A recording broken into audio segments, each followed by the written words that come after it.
մի աֆիցերի հարցրեցի, ասի կապրեմ, ասեց անունդ ինչ ասի Պողոս, հենց իմ այրունով գրեց ճակատիս Պողոս, Ատենց էին անում, որ մարմինները գոնե չխառնեն եւ նայեց դեմքիս ասեց, չէ, ախպեր, չես ապրի։ Ես էլ չեմ հիշում ինչ տեղի ունեցավ։ Այդ ժամանակ անկախ ինձանից գոռում էի մարդկանց անուններ, որոնք կարային ինձ օգնեին։ Մենք մեր նեղության մեջ առաջինը նայում ենք մարդկանց ձեռքերին, առաջինը նայում ենք մարդկանց կողմը, որ օգնություն ստանանք, երբեք չենք նայում Աստծուն։ Այնքան դժվար է, լսում ես, որ այս քո վերջն է, որ անընդհատ իմ մեջ մտածում էի, որ Աստված ինչ չի թողում, որ շուտ մահանամ, մտածում էի, որ Աստված ուզում է, որ ես տանջվեմ, նոր մահանամ։ Եվ ինձ թողեցին այդպես, օգնություն ցույց չտվեցին։ Ես ժամը 11-ին 20 պակաս վիրավորվել եմ, 11:30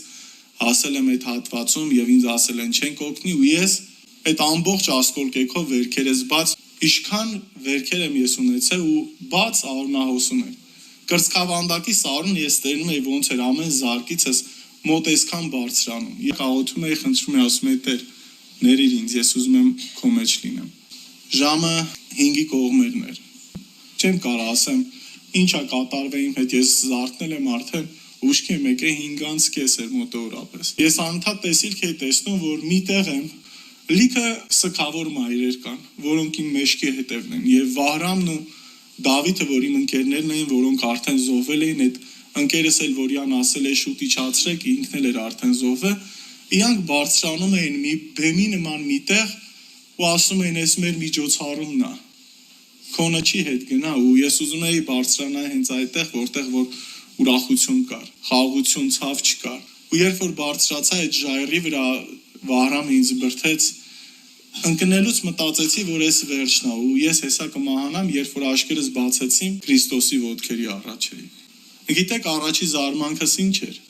որ ես ճանաչում եմ նրան, որտեղ ինքը նկարների Հիսուսը չէր։ Երկրորդ զարմանքս, որ նրա վերքերը իմ վերքերից շատ էին։ Ու ես գիտեի, որ այս վերքերը իմ մեղքերի արդյունքն է։ Բերանս բացում է, ասում է Հիսուս, ինձ կյանք տուր, բայց բերանս բացվում էր, ասում է Հիսուս, ես ինչ գեղեցիկ ես։ Ես ինչ գեղեցիկ են քո աչքերը ու ես քեզ սիրում եմ։ Նորից ուզում էի գոռալ, ասեի Հիսուս, ինձ կյանք տուր, ես որբ եմ։ Ինչ ես ուզում իմ երեխեքը որբ մեծանա, նորից բերանս բացվում էր, ասում է Հիսուս, ես ինչ գեղեցիկ ես։ Ես քեզ սիրում եմ, բայց ինքը ամեն անգամ իմ հարցին ինքը իմ մտքին պատասխանում էր, դու իմ որդին ես, ես քեզ սիրում եմ։ Ես գոռում էի, ասում էի Հիսուս, ես դժոխք եմ գնում, իմ բերանը նորից ասում էր, դու ինչ գեղեցիկ ես, ինչ գեղեցիկ են քո աչքերը։ Ինքը ասում էր, դու իմ որդին ես, ես քեզ ներում եմ։ Նրա աչքերի փայլ եւ դեմքի ժպիտը փոխեց իմ ամբողջ կյանքը։